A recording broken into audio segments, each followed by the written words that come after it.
Atención, porque la mensualidad promedio de las salas cunas aumentó un 4,3% en la región metropolitana, mientras que a nivel nacional hubo un incremento del 4% en dicha mensualidad.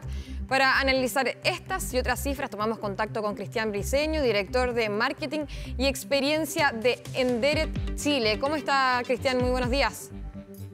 Hola, muy bien. ¿Y tú? Muy bien, muchas gracias. A ver, partamos hablando sobre estas cifras que obviamente generan preocupación, sobre todo porque afectan al bolsillo directamente de las familias chilenas. ¿En qué se justifican este aumento de los precios? ¿Cuál sería la razón que hay detrás? Mira, yo creo que hay varias razones que justifican el precio. La primera tiene que ver con, obviamente, con la inflación. Segundo, las salas cunas han ido incorporando medidas de seguridad, han ido incorporando nuevas formas de entregar un mejor servicio y eso significa también un aumento de precio. Por otro lado, también hay una baja en la natalidad en Chile que también afecta la cantidad de niños que pueden entrar a la sala cuna. Entonces, las salas cunas tienen que hacer frente a la infraestructura y al gasto que tienen también de sueldo de las parvularias con menos ingresos o con menos personas que pueden ingresar a la sala cuna. Ya, es decir, para la tranquilidad también de las familias, por ejemplo, porque uno dice, pago más, pero también eso se ve en la calidad que le están entregando o al cuidado de mi hijo. Así es, se implementan programas, tienen medidas de seguridad. Nosotros cuando éramos pequeños, las salas cunas no tenían cámaras, no tenían medidas de seguridad extras como las tienen ahora. Ahora hay mucha más infraestructura, hay mucho más cuidado, sobre todo las salas cunas que buscan tener una educación más integral y tener mucho más espacio de mejora de la calidad de vida de los niños y de la educación. Ya, a ver, partamos por la región metropolitana. ¿Cuáles son las comunas que se han visto más afectadas también por esta alza? Y también importante el por qué finalmente son ellas las que tienen que pagar más. A ver, hay hoy algo que sucedió con la pandemia es que la gente empezó a movilizarse con el teletrabajo. Entonces había ciertas comunas que tenían menos ¿cómo se llama? Oferta de sala cuna. Esas comunas han ido creando nuevas sala cunas y hay otras, obviamente, comunas que han teniendo menos demanda y por eso sus ofertas se mueven. Hay comunas como, por ejemplo, Lo Prado, que subió un 10% en base a la información que tenemos nosotros de las salacunas que operan con nosotros. También con Chalí o Lo Barnechea, Cerrillos. Tiene que ver un poco con cómo se movieron las personas y también la oferta que existe en cada uno de los sectores. Obviamente, la cantidad de gente que tiene hijos se va moviendo de comunas y es difícil que sea como tan claro hacia dónde se van, pero sí hay comunas más periféricas que han tenido ese movimiento de personas hacia sectores donde antes no eran tan de vivienda y ahora son de vivienda.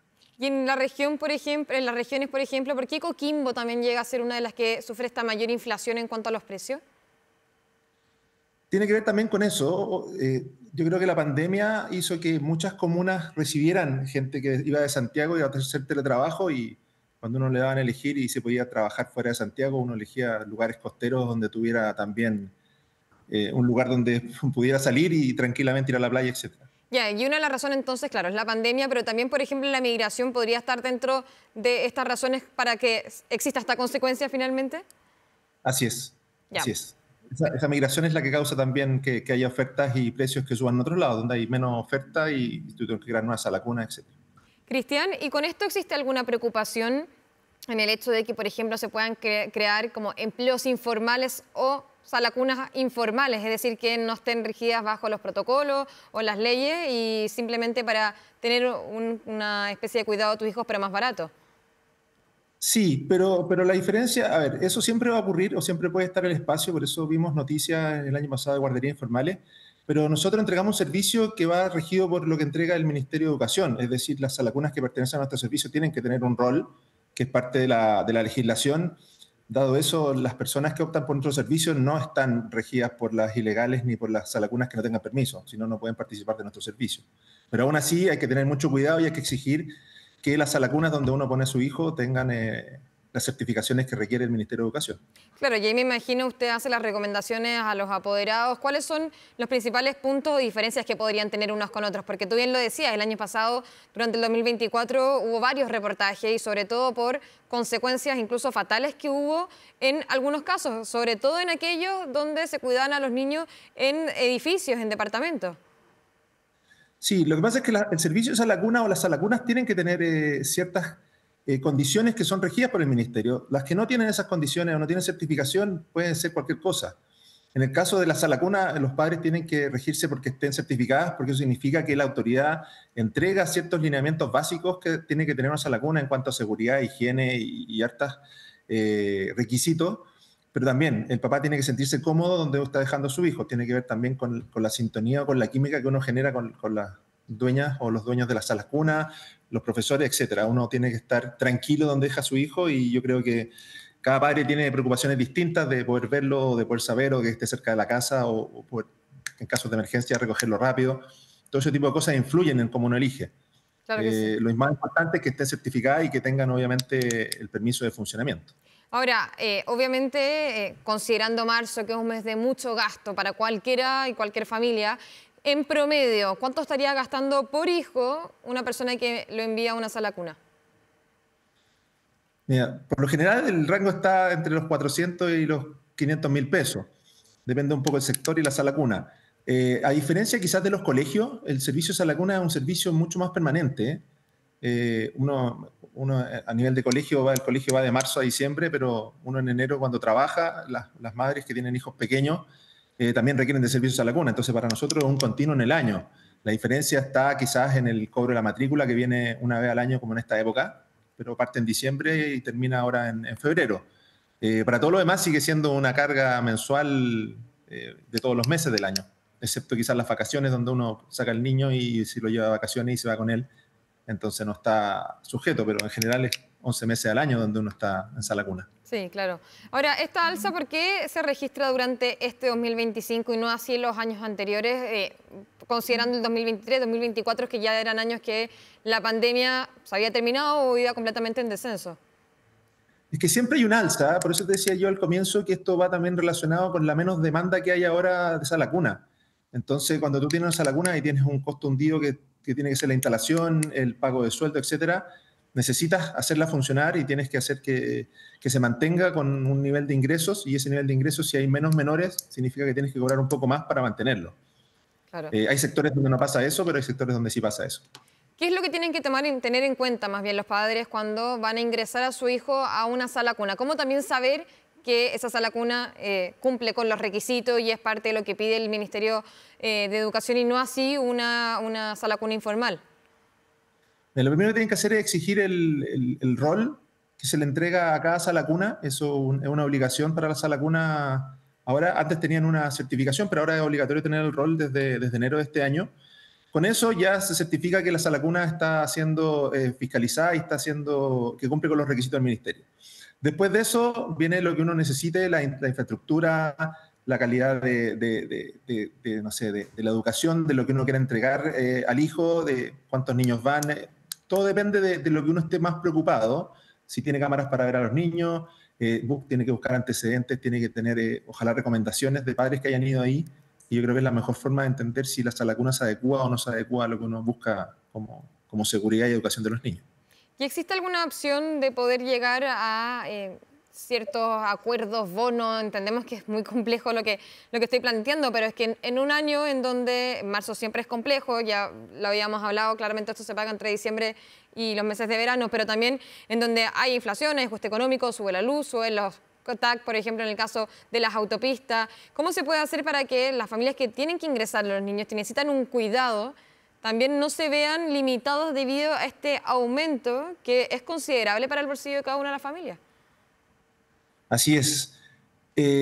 A ver, lo primero es que la legislación no exige cuando las empresas tienen menos de 20 trabajadoras que se les entregue un servicio a la cuna. Sobre 20 trabajadoras sí, es una exigencia tener al menos una guardería en la oficina o pagar por el servicio de la cuna a las empleadas. Luego de eso, también existe, obviamente, toda la red de Junji del gobierno, la cual es gratis, pero también todo depende de cómo tú quieras entregarle la educación a tu hijo y también de los cupos que hayan y si el lugar está cerca o no cerca del hogar. Al final, toda la educación parvularia tiene que ver adicionalmente con las capacidades y la cantidad de niños disponibles para ingresar y la cantidad de establecimientos que pueden entregar esta educación y cuál es el nivel que tú buscas para tu hijo en cuanto a seguridad, educación, etcétera.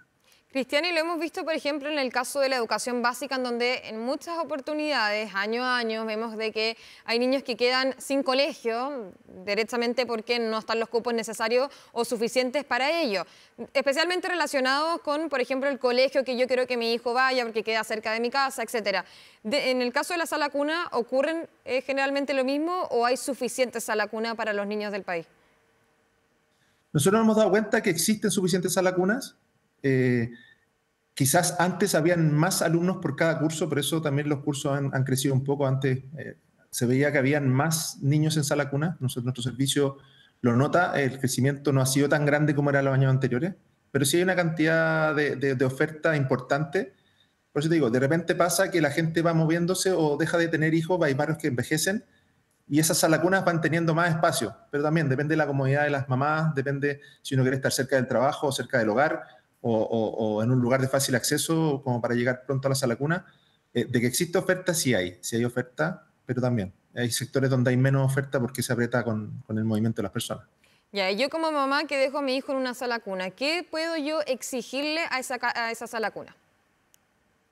Primero, que esté certificada. Segundo, que tenga seguridad y que cumpla los estándares que tú esperas que cumpla con tus hijos. Es decir, si yo necesito saber todo el día qué es lo que está haciendo, hay veces que te permiten tener cámara. Obviamente es un servicio de cada uno de los padres, que tenga una comunicación directa contigo, que sean rápidos, que tenga seguros, que tenga convenios con, no sé, con hospitales o con clínicas donde llevarlos pronto, que tengan protocolos.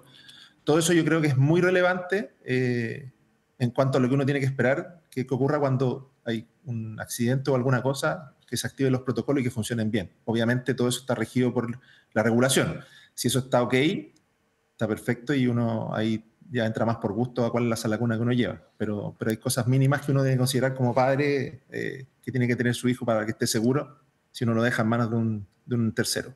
Y ahí, como se ve Chile actualmente, considerando que tenemos una población que envejece más que nuevos niños que nacen anualmente, también considerando también en paralelo la migración que ha llegado al país, ¿cómo debiera ser el panorama, por ejemplo, para los próximos años? Yo creo que se va a mantener flotante. No sé si la natalidad va a volver a crecer a ritmos que crecía antes. Yo lo veo con la gente que trabaja conmigo.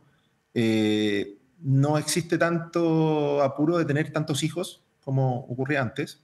La gente sí tiene menos hijos, quiere disfrutar más otras cosas que la natalidad, y la tratan de alargar lo más posible el tener los primeros hijos.